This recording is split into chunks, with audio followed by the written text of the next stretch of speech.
Starting a small business is hard. Starting when you are not a risk taker and have a full time job on the side is even harder. But our guest today did exactly that with courage, conviction, and lots of hard work. Our guest today is Marmarin Virani, founders of Sisters in Lab, a small batch skin and hair care brand rooted in South Asian tradition, family knowledge, and modern formulation. And what makes Marmarin's story so interesting is that she grew up in Bangladesh watching her mother build a cosmetics business, but she did not imagine becoming an entrepreneur herself. I met with her in a Maker's Mart in Los Gatos, watching her and her sister share about their products and having used their special rose soap, I was immediately inspired to want to learn from her. Hi, I'm Neha, the co creator of Chocolate and Spice Talk, an initiative where we're building a community around being open, being curious, and learning out loud together. Hey everyone, I'm Nidhi. We are both engineers with MBAs and we have spent our careers in tech. Chocolate and Spice Talk is a space where we talk about being sisters, moms, immigrants, women in 40s, leaders, founders, and entrepreneurs. Hi, Marmarin. So good to have you here. We're very, very excited to learn from you. Before beginning, though, we always ask our guests this question about personality because our podcast is very personality based. Nidhi is highly extroverted. I am more or less introverted with some extroversion. We'd love to know what kind of personality you are. I am definitely an extrovert. I think I've been that way since I was a child.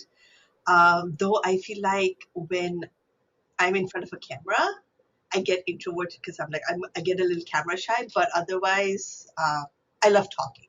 Nidhi and you can have a great chat. All right. So let's get to know you better. So Marmarin, I did a lot of research on you. So I went through your Instagram, I went to your website, and I just feel like your story is so interesting. And you did grow up watching your mother like build a cosmetic business in Bangladesh, right? But you also did share that you never really imagined being entrepreneur yourself. So do you want to take us back to time when you felt like, this is going to be a journey?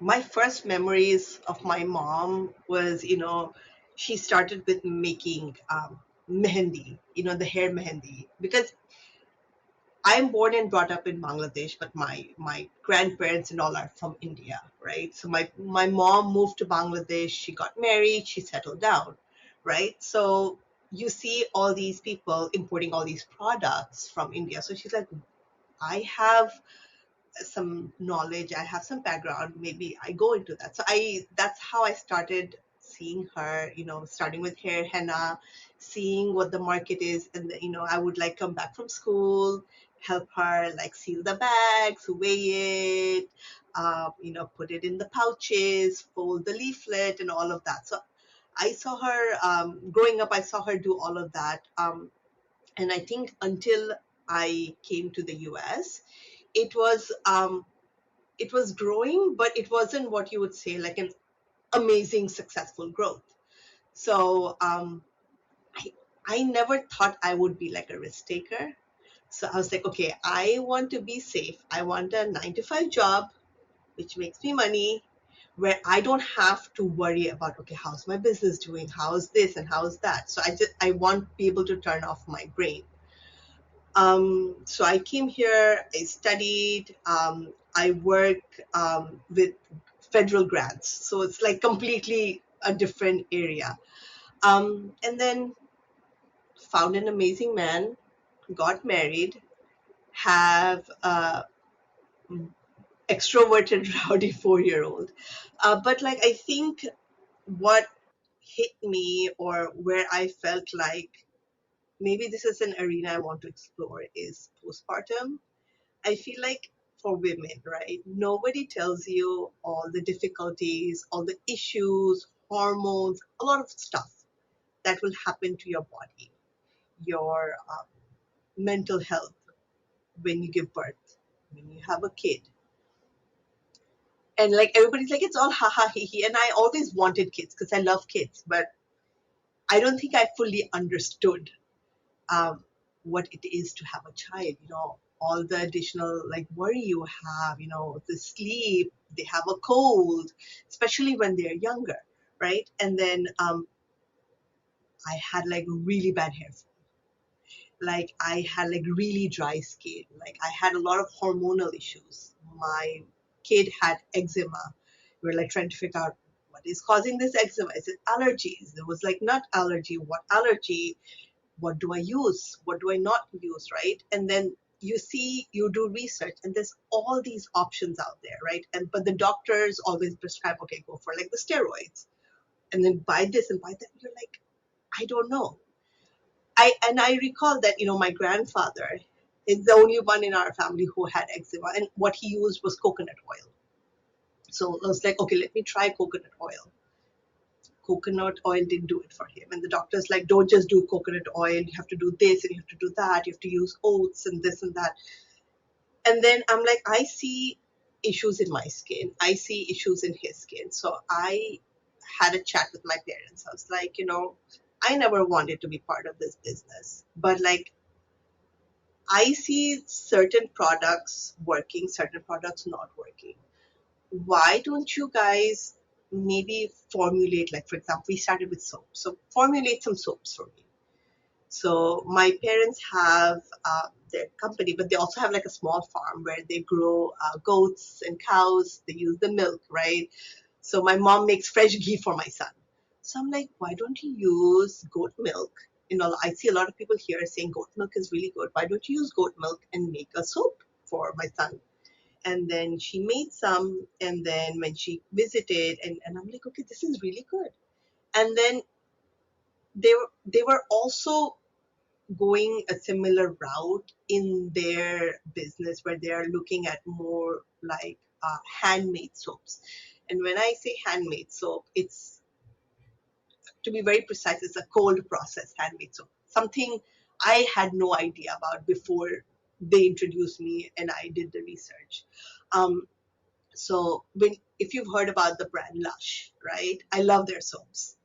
Yeah, it's a little expensive, but like I love their soaps, and they are all cold processed soaps. So basically, a lot of the soaps that we get in stores, right? They're sort of what we call detergent soaps. So when you make soap naturally, it produces glycerin. Glycerin is like something that hydrates your skin. So what you see in a lot of the big brand soaps is they remove the glycerin. They add a lot of other chemicals, preservatives and stuff, right? So I was like, I wanted something that I'm like, okay, I know that growing up, I've used a lot of my parents' products, a lot of Ayurvedic products, right? So what is it in Ayurveda that will help make a product for me? So I started with soap. So we started with using coconut oil as our base, coconut oil, olive oil, and castor oil. So my dad and my sister are like the formulators, the family, because my sister is studying chemistry right now in Berkeley, so she's planning on going back and joining my parents next year. But like I pick her brain and my dad's brain to understand. Okay, I want this, but as a consumer, I don't understand a lot of times what I want. I'm like, okay, I want something that is really great in hydration, but natural. I can be like, okay, I want turmeric, I want this, I want that.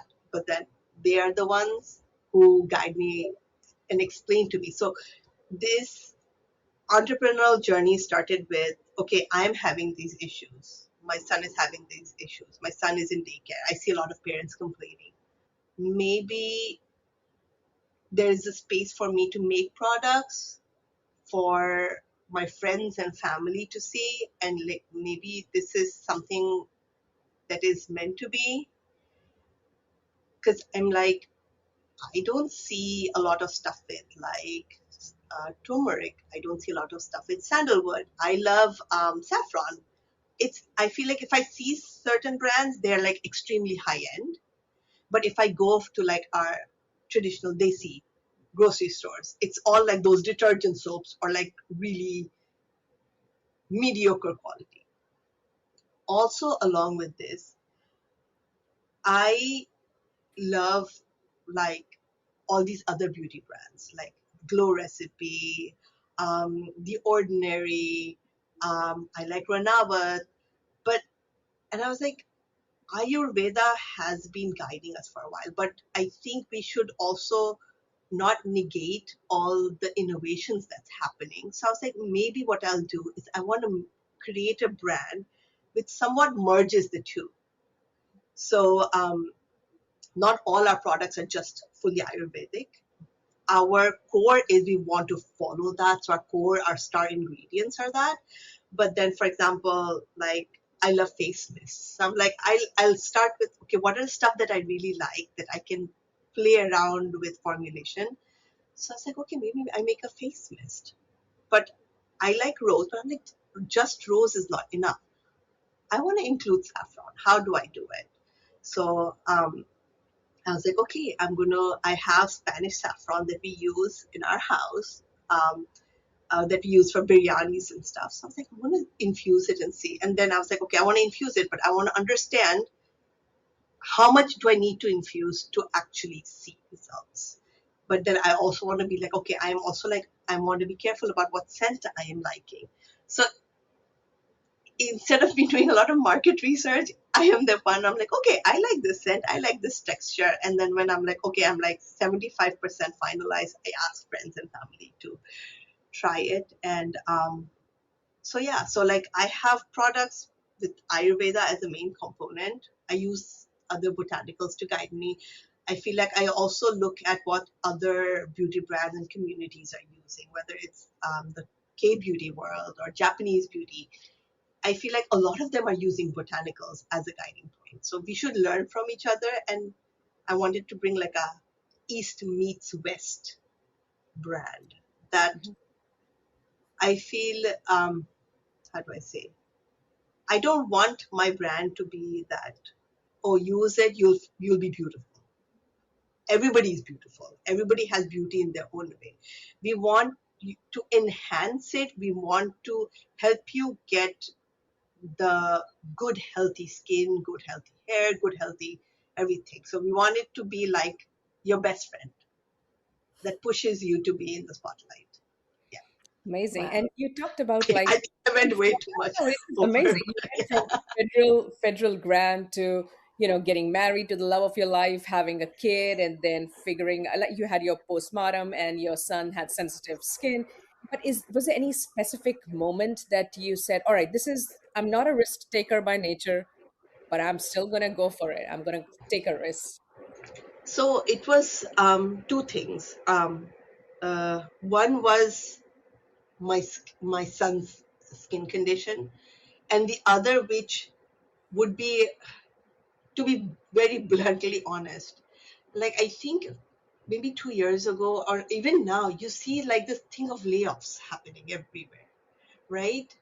And I feel like, now as a parent, you want to give your child everything. So we got our house uh, during COVID, and we didn't want to invest in having a big wedding. So we were like, okay, we're going to make a smart investment and just get a place. So my husband is someone who's like, we need to have so much savings. We need to be very money conscious. So he's not a big risk taker. So I'm like, you're okay. I am working. Maybe I try this on the side to see. So he's been my biggest support system, but he's like, are you sure you want to make so much? So he he supports me, but he's like, okay, you have to be cautious. I think you can't be like telling me to be cautious, because then I will not um, be like, okay, I know everybody is doing great. There is a place for me and my brand to make money too. That's great. And so, I mean, so your husband is a supporter now. I mean, Yes, kind of cautious, but you have to be all in. Like you have to give it your 100% to make a small business work, right? yes. I'm trying. Still have my job. I have put a target in my for me that once I attain that, I can let go of work, because you know I have to manage business stress. I have to also manage my husband because I feel like if I put him in a position where he's worried, that okay, what if it doesn't take off, right? You're leaving a really good income to do this. So I'm like, okay, I'm going to try. When I'm not able to do both together, we'll have a chat. So, It's a superpower to manage a young kid. I mean, I'm sure your husband helps, but still, like, spend time on the kid, full-time job, and a brand new business. A small business is very hard to manage. I know you and your sister collaborate, but the logistics, and I met you in one of the Maker's Mart kind of, or the farmers market, yeah, right? In Los Gatos. And you have to come there probably or other places every few weekends and physically be there, sell, which means you have to understand demand and supply and figure out how much to make and what work, like all the yeah, logistics. It's a hundred yes. percent full-time job. Really appreciate you being able to do that and sharing with us how you're doing it.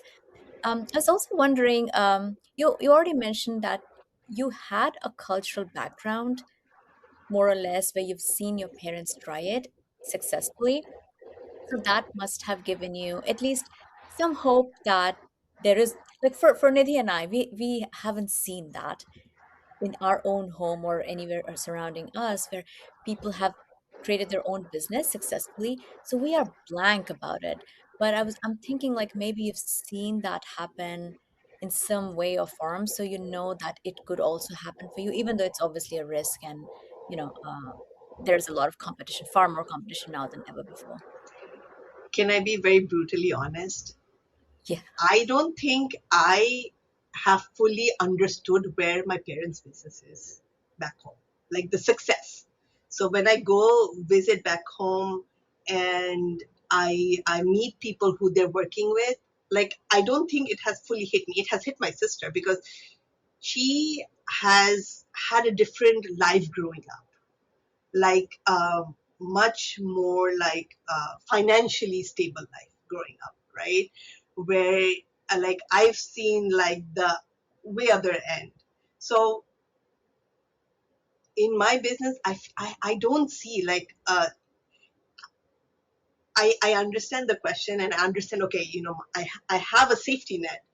But when I look at my business, I don't see that safety net because I am like I want to do this independently. I don't want to be like, okay, mom and dad, if it doesn't work out, I need you to bail me out. No, that's not going to happen. So like when I am getting my soaps, like we have a lot of soaps that my parents make. So I give them the formulation, they make it. So we import it. So when we did our first import, I told my dad, you have to charge me what it's taking you to make and add, if not more, 10% on top of that. Because if not now, later, I need to be able to understand what it is costing to import. And you need to make money and I need to make money and I need to realistically know. Because he's like, okay, you can just pay me whatever you want. I'm like, no, it's not going to work like that. I want it to be like black and white from the get-go. Um, so and I am also, I don't know how do I put it. I'm a very pessimistic person. So my mind is always like doomsday thinking. So, and this is another reason why I have the job and I'm working on the side, like with this. Um, like, what if it doesn't work out? What if it doesn't work out? So I have to keep reminding myself there are so many other brands doing it. You don't have a bad product. You're getting good feedback. If others can make a space for themselves, you can too. It's very hard to say it and accept it. So I have to keep saying it, especially on like days when it's like you have a bad day or like, your market doesn't do too good or you were expecting certain things. It doesn't go like that. You have to keep saying it. And so I think a part of my brain knows that hopefully we'll do good. But then I'm also like, it might not. And I think that it's also like, I think a very, like us in South Asian cultures, like women, we are told to not be so open minded and be such risk takers. Because I saw that with my mom when she started her business, right? Overall family support came much later on. I saw her work day and night, not have time for us, right? And I think that was also a thing where I was like, I don't want this life. I don't want to work so hard. I'm not a salesy, pushy person. I saw her being that. You have to be a certain way to get your consumers. So I can't be like, okay, I'm like, if a person comes and tries, like, for example, our body butter, which is like one of our top sellers, tries it on. I don't say, it's really good. You like it. You want to buy it. I say, you know what? You like it. If you have questions, why don't you put it on, walk around, eat, wash your hands. If you still like it on your hands, you can still feed it. Come buy it. And my sister's like, Appa, why you are not telling them to buy it? I'm like, I just can't be that way. So I think a lot of my personality has also somewhat kept the business a little slower in taking off, but fingers crossed. But also I met with you, and that's how, like, Yeah. I learned about your product, and I bought that soap from you, which I really love, that rose soap that I bought from you. And I'm very into handmade soaps, so I actually have been buying handmade soaps for a while. Like, I buy from different, wherever I go, like, I will just buy the local handmade soap. So I really appreciate you doing it, because the pleasure from a handmade cold press soap is entirely different from those lotion based, what do you call those, dispenser based soaps Yeah. that you have that do not give you the joy when you're taking a Hmm. shower or washing your hands. So I really love that you're doing it, and I'm sure you'll be doing great and being successful. And what I also wanted to share was my interaction with you. Of course, I didn't know you. I went in there to buy a soap. That was literally the reason I went there. And you were very calm, and you and your sister were at that marketplace calmly standing, and you allowed me my time and space to, like, try different things. And then you did ask, like, do you want lavender? And I was like, no, actually I wanted rose. And they were like, okay, here's the rose. And then you didn't try to upsell me into buying other varieties, and I really appreciated that, because you gave me the moment. So now I can test it out, and then I can go back to you depending upon what I like or not. So I think that works as well, especially in today's crowd, where so much pushing is happening from all places. And then if you give people time to breathe and come back, it's probably a better sell for the brand. Yeah. I felt. Thank you for sharing that. I appreciate that. It's a validating point, so I appreciate that. Yeah, I feel like the repeat consumers that I have are the folks that who decided to buy on their own time and their own pace, and they come and they're like, "Oh, I really like this," or "Do you want to do this other thing or that other thing?" So that's been great, and I like the fact that you like the soap. It's called Golap, Hmm. which means rose in Bengali. Yep. It reminds me of, if you go in India, Pakistan, Bangladesh, when you go and you're driving, right, and you're in traffic, there'll always be people selling flowers. Mm. And then you just the smell of roses and jasmine, it's just so nostalgic. So I Very wanted to much. have one, that was my nostalgic soap. Yeah. I love it. Love it. All right, I think it's a perfect time to know a little bit more about your brand. So tell us more about how did you come up with the names Sisters and Lab? What does that mean? And for anybody who is discovering your brand for the first time, what would you want them to know? So, Sisters in Lab is two sisters coming together, using the heads together. And lab is very formulated. So that's why we were like, we wanted to go for something like Earth, but then Earth and lab was taken. So we were like, you know what? We're sisters doing it together. So do sisters and lab. It's a very odd name, but you know, people will know us. No, So it's perfect. It's our a odd name. We love it. um, so this brand is what I call a heritage brand. So we want folks to be connected to our roots, what we grew up with. So our brand is centered around Ayurveda, Ayurvedic products. That is the first pillar. The second pillar is botanics. So botanics, whether it's local, so whether it's lavender from here, eucalyptus, hopefully at some point I'll use ginseng, right? So botanics, and then third pillar is using modern innovations. But we want to study it, you want to try it, you want to test it. So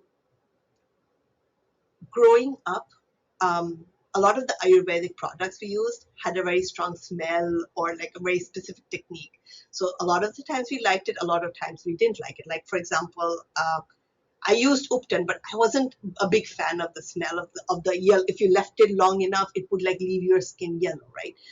So my brand is I want to incorporate a lot of our rituals, our cultures, our immense knowledge and resources that we have back home into products for I was going to say modern women, but I was just going to say the busy woman, because a lot of times, women, we juggle so much. Whether you're married, whether you're not married, you have family stress.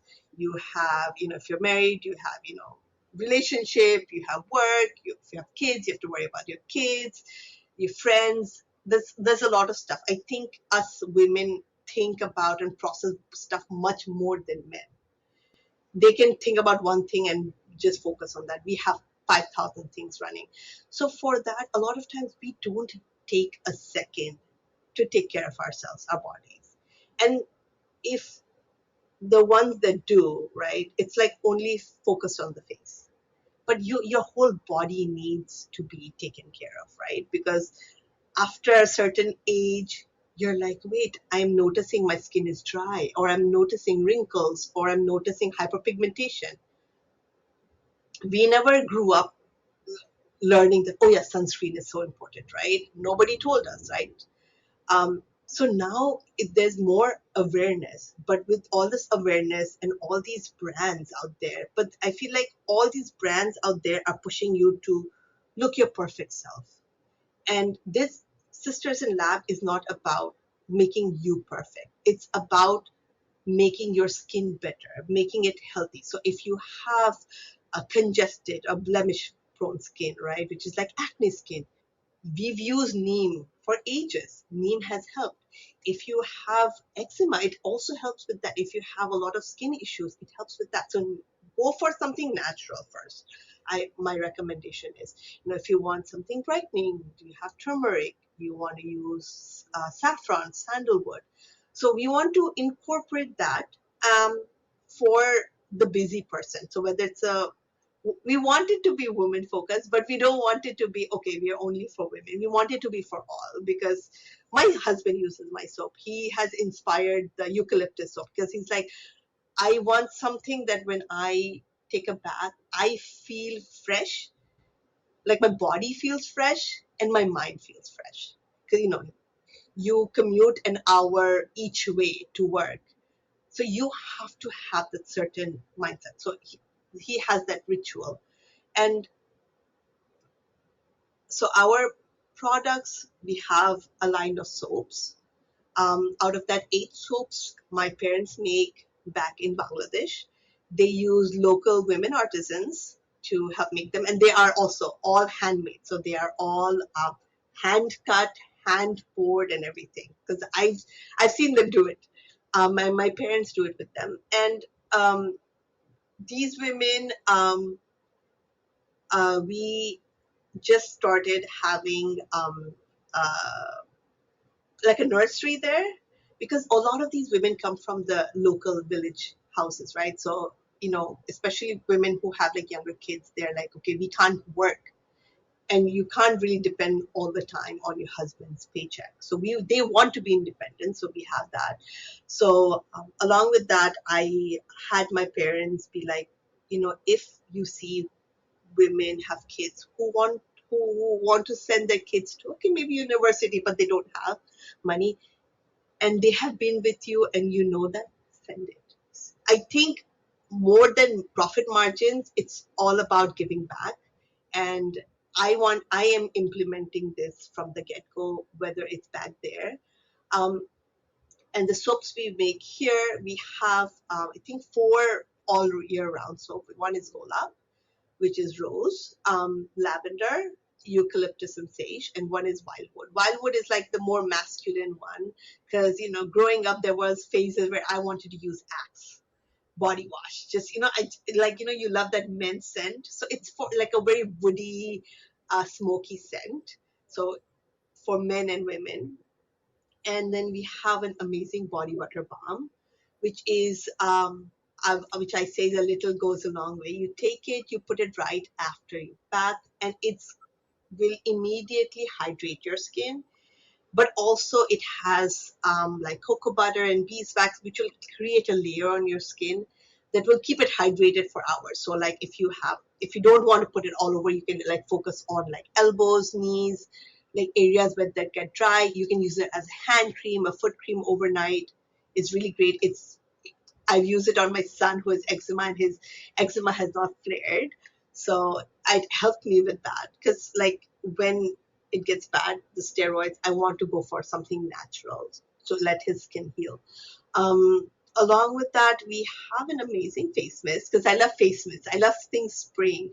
So the philosophy behind that was I wanted something that gives me the instant glow, but also gives me hydration and just not rose water. So it has rose water, so rose hydrosol, and it's infused with saffron for like at least 2.5 weeks to get all the saffron benefits.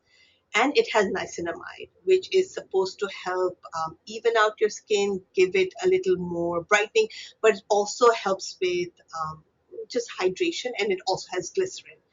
Glycerin is, in the era of hyaluronic acid and all the other stuff, glycerin has been a tried and true, what we call, I think they call it humectant. I'm Yeah. still learning all these terms. That keeps the skin hydrated and moisturized. So we have that. That's really great. So I use it before I do my skincare, and then when I'm like, okay, I'm just exhausted. I just spray it on. You just get that 1 second of boost.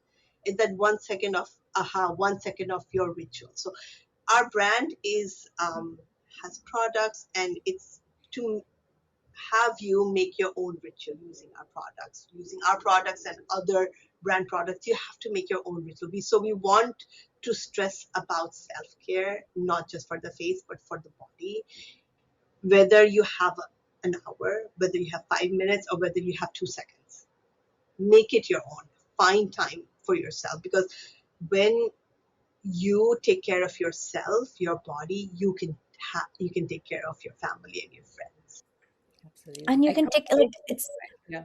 I Go ahead. know, and Nidhi and I do a lot of these episodes on self-care and what it means. We just did one on skincare, and when you were talking about your brand and your products, I felt calm already. It like I think like yes, we all want to take care of our skin, not get wrinkles, all of that. But another important thing is how are we feeling, and how is that product that we're putting? Like you were describing the rose mist, and I was like literally feeling it for myself because I love rose and rose smell. Like I can have rose around me whole day.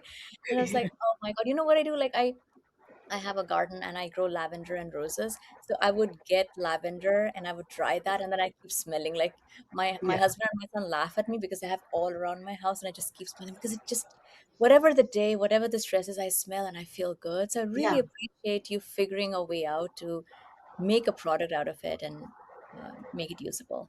Yeah. yeah. And I was going to tell you the personal story. This morning, my our mom, she called me today. We talk every weekend, and she's in India. And my son, I have a 7-year-old, and his nose Oh, started bleeding because oh no. dry weather. And immediately, my mother was like, "Glycerin lagao iske naak mein," like put glycerin Yeah. in his nose. Yeah, Like, Ma, I don't have glycerin at home. I yeah, have Vaseline, I have Aquaphor, but I don't keep glycerin. Like yeah, I've never felt the need. But now that spoke about the mist and it has it, and that sounds wonderful because it does yeah, hydrate from within, right? It Yeah. keeps it moisturized. It's such a yeah, good ingredient. Yeah. yeah. Yeah. And one question, since you mentioned so many of your products, what is one product right now that you are most proud of? Mm, I would say the body butter balm, because, and it was an accidental product. Hmm. because and I'll go back to Lush. Lush has this body bar. It's like a body balm bar or something where it's like an in shower. You just moisturize yourself. So we had that for like doing some of our winter pop ups, and then we were like, okay, logistically, it's not making sense because we don't have a storefront. We can't keep it cool, and what if it melts? So when we had a tester in a balm format. So everybody who bought the bar, it sold out. They're like, why don't you have this in a jar? So and then we had both in like I think a month later. So we were like, okay, a slightly different formulation we want to figure out so that it's scoopable. It's take so they took it and I'm like, yeah, just don't no need to take too much because you can always take more. But because the thing is, a lot of people don't like that greasy feeling. But coconut oil is so amazing, whether it's for your skin, whether for your food, hair, it's amazing. But we wanted to like make it like very, how do I say, much more potent to use it. So we have like shea butter, cocoa butter, kupuaku butter, coconut oil, olive oil. It has beeswax and vitamin E. So like if someone asks about that, I started this whole list. It's like memorized list because I've had people who are like 70-year-old like, this is amazing. Like my like they have like those diabetic skin very dry and like easily you get a cut or like it's not just wrinkles. It's like it's a much deeper folds in your skin in your hands, and they're like my skin automatically just feels nourished. And the scent is lavender and cedarwood because we didn't want it to be like a very feminine scent or very masculine because I made it for my son and also for my husband because men don't have a skincare routine and he's like, oh, my skin is so dry, but I'm like, do something about it, put some balm. So I'm like, you know what, if you don't want to put cream, because a lot of times what happens is when we come out of the shower we dry ourselves, we're like, "Ugh, who has time to put lotion, right?" So I'm like, you know what, when your skin is still wet, you put the balm. So when we put lotion, right, a lot of the lotion you get in the market, they say it's like 50%, 70% water, right? People are like, why you're putting water in your body? And when you look at a balm, it's like all oil. Both have their pluses and both have their minuses. One, water based will penetrate. Water will keep the hydration level, will keep it moisturized. What butters and oils do will penetrate, but it will keep a protection level. So you need both at some point or the other. If you just do the lotion, lotion will evaporate like that. When you do balms, it will go in, but it will create a layer. So if you do it on wet skin means your skin is has hydration, some form of hydration, right? So when you put the butter on top of that, so the water is staying in and the butters and the oils are working. So they are penetrating, keeping the water, but then keeping a layer. So it's best if you're done, like when you don't wipe yourself down in that way, you're like, okay. But then again, it is a thicker thing. So it is a greasy. So a lot of people like it. Some people are like, this is just too much for me. But it's we've had an amazing response from it. And recently, like a few months back, I've had areas in my leg where I have had like this psoriasis slash eczema patch, which my dermatologist is still trying to figure out what it is. So with the medicine that they've given me, it dries out my skin. So I'm like, you know what? What do I do? I put the cream, my medicine, and then I lather myself with that. That way it's healing a little faster. So I'm like, I don't know all these other creams. I know I can trust my own cream, so I'm doing that. So that's been a product that I can stand behind and I'm super proud of. Yeah. Beyond work, I was wondering, what, you already mentioned that you have a lot going on.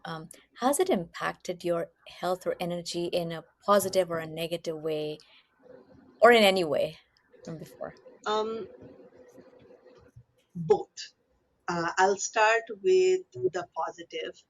Um, it's made me feel a little more confident that, okay, I can do something. Okay, it is doing well. Okay, I'm learning AI. I'm trying to use AI to make my website, right? Um, and I'm like, oh, this is looking good. Yes, there are aspects that not always looks good because you're not paying some professional to do it. But I'm like, oh, I can pat myself. I'm trying to be my own cheerleader. So it's helping me with being a bit more positive, having a bit more positive outlook.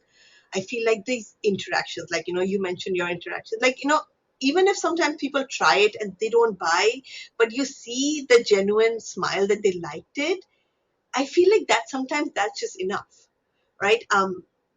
Another thing is with all these soaps that we have, when we make soap, there's always a little bit of excess.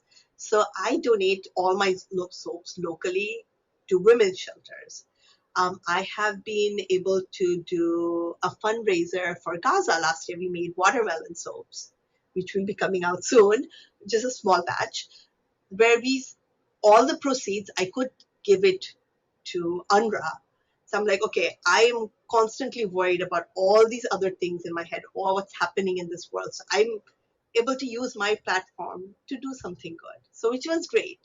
Um, so while all of this is great, some of the negatives are like I think initially not being able to have time on weekends with my son, that that mom guilt is immediately kicks in.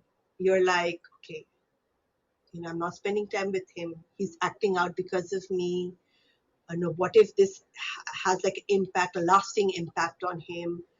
I have an amazingly supportive husband, but I think I don't want to generalize, but I feel like even with like like us trying to be equal, like him doing his chores, I'm doing my chores, ultimately a lot of the child related like food, clothes, doctor's appointment, everything, I feel like we automatically take it and we do it, and they are okay, and I don't think it's something that they really think about.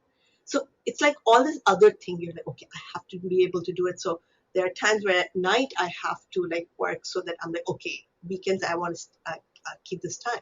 I try not to do more than two markets a month, so that I have time with my son. So it's challenging, it's mentally draining. Um, then you are like, why aren't customers relating to my product? But then you also have to be like, where is your market? Right? What type of people are coming to that? Like, if it's somewhere where it's like, we have a lot of good Jew mentality. So my grandparents are good Jews. I have that. It's like, oh, I don't want to pay so much for something. So like you have a customer coming, oh, why is your soap costing so much? I buy it in stores for like $2. And then you have to have that come, and you're like, how do you respond? And I was like, okay, it's fine. Okay, just keep the cool. Um, and then just like you made a trial batch of soap. So with making soap, when you pour in the scent at the last stage of mixing, it all depends on how quickly it solidifies. I've had one time where I tried a new soap. I poured the scent in, I mixed it, and within 30 seconds, the soap was stuck in the jar where I was making it. I couldn't even pour it. So I'm thinking, oh my God, how much money did I just lose? I can't do anything about it because it's just solidified, right? So I know that I cannot use it in making a soap.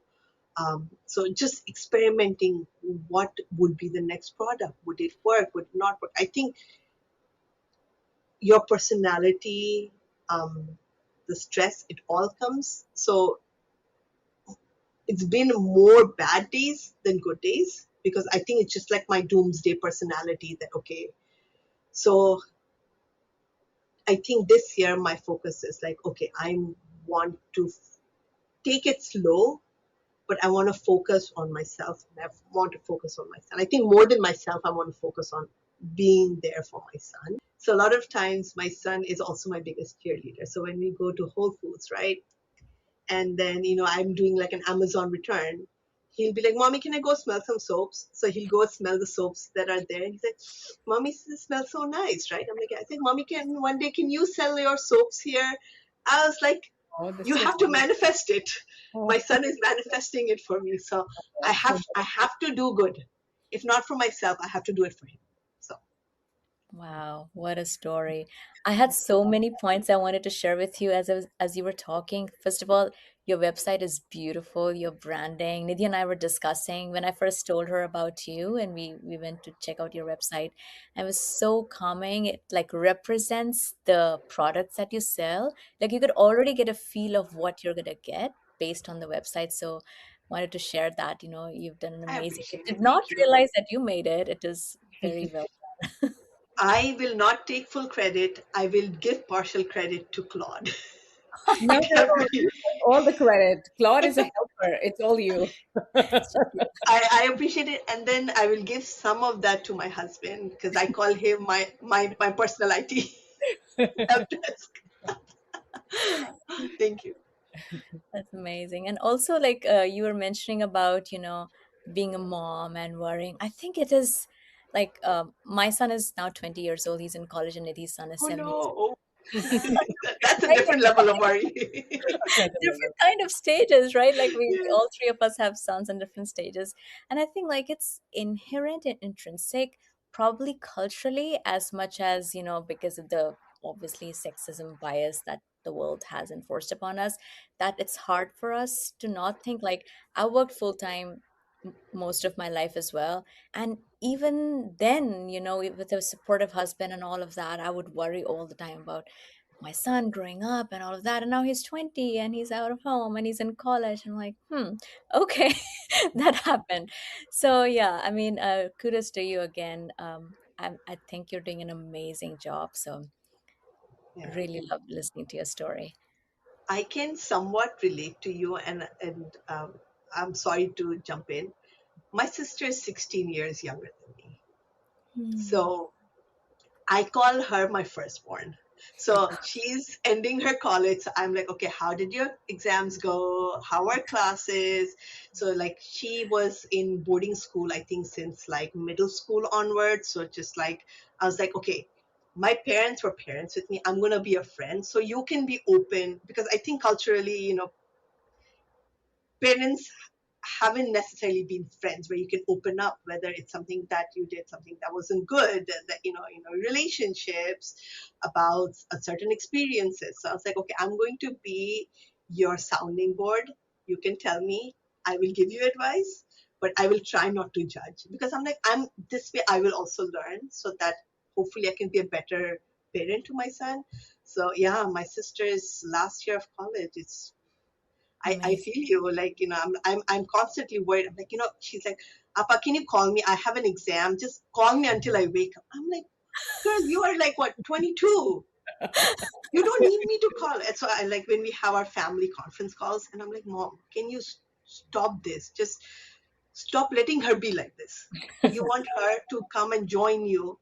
You have to stop enabling like my sisters are but like stuff like okay just sleeping I was like no you have to you have to put alarms that you wakes you up. I'm like if you have a flight to catch will you wake up or not? Yes, I will wake up. Then why do you need mom to call you and me to call you? So I feel you, but like she's an hour away.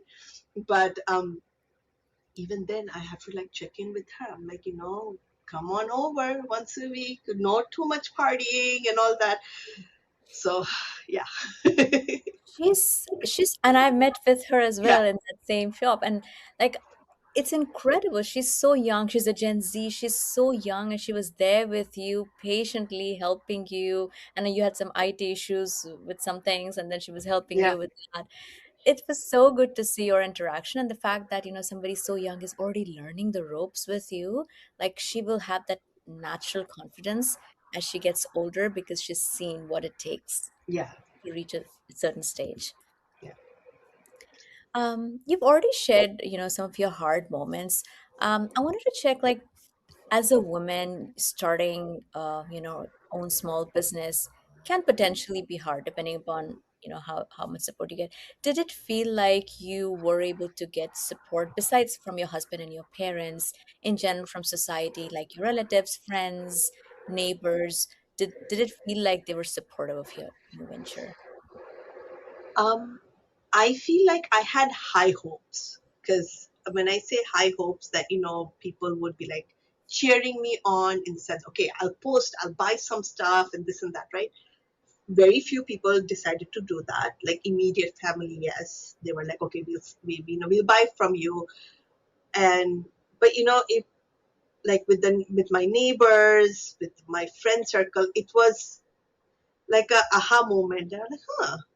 But again, I feel like I went in with a much higher expectation. I should not have, because I feel like you have to believe in yourself, and it's okay if others don't believe in you. You have to believe in yourself. If your immediate family supports you and believes in you, I think that is good. If your friends and neighbors and extended family believe in you, you will be on cloud nine, and that is the best thing that could happen.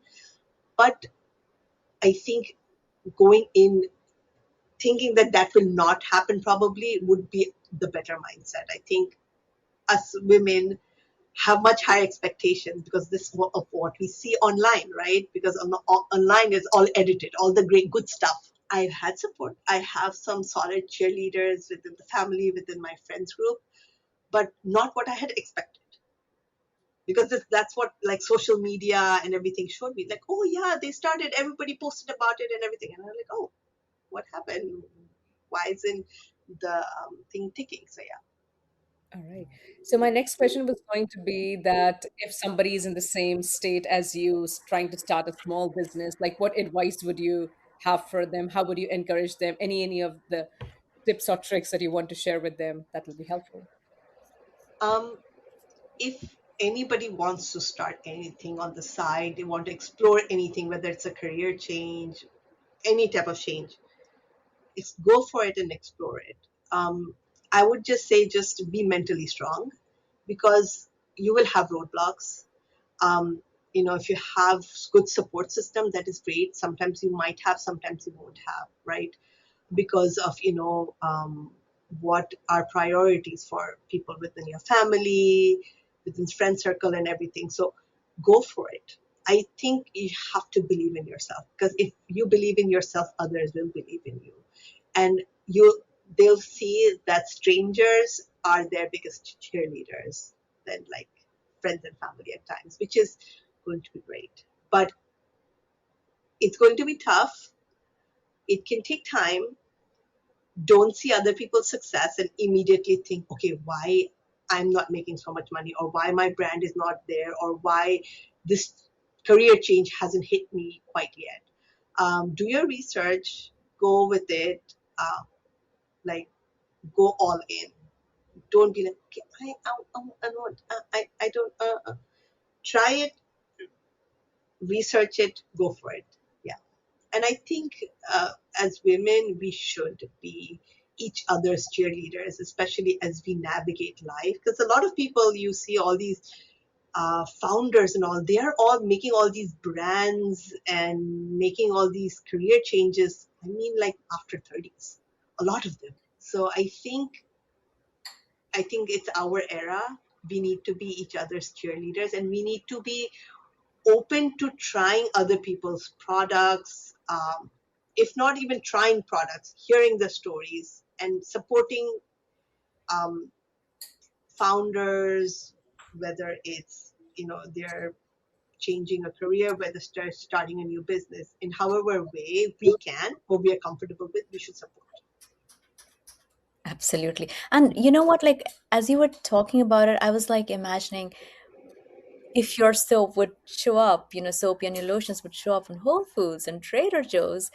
It would be so amazing. Like, totally rooting for I you. need the world to manifest it with my son and me. And we're like Nidhi and I, that's what we try to do. We want to bring in folks who are around us, who are doing something different or unique or just living their everyday lives. Like, how do we learn from each other? Because, yeah, celebrities are celebrities. They've reached a certain stage. We often see the shiny toy there and we're like, how do we reach there? But there's so much before that, and we want to be there and understand what Yeah, that looks like. So nobody yeah, feels discouraged, right?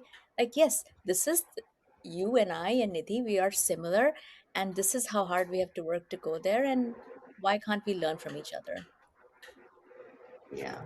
I think we should be constantly learning from Constant. each other. Yeah, agreed. All right, last question for you. How can our audience be helpful to you? Where can we find you? So you can find me online at sistersandlab.com. You can find us on Instagram at sistersandlab.com. And fingers crossed, August we should be on Amazon. So you Oh, can find us there oh too. my goodness. Can we order Yeah. Amazing. from your website right now? Is it Yeah. okay, cool. All Yeah, right. you can order. It's I think if you order $50 or more, it's free shipping. Otherwise, I believe it's like a $6 shipping. Okay. Yeah. I'm gonna go get the mist. Nidhi is big into self care. Like, she is all the self care I queen. have a mist in each of my purse because my skin is very dry, and I also live in Texas, so I keep spraying all over my face, and I love things that smell good and the cream, and big fan. So I'm gonna go Thank do you. some shopping. Oh, thank you. Well, thank you so much, Marvin. This was such an educative and such an inspiring discussion. Thank you for opening up and being vulnerable and sharing your story. Hope and pray that you get the success and the joys that you hope to and intend to. And we're all rooting for you and manifesting for you. Thank you so much. I really appreciate coming here and talking to both of you. You made me feel super comfortable. So kudos and thank you so much for that.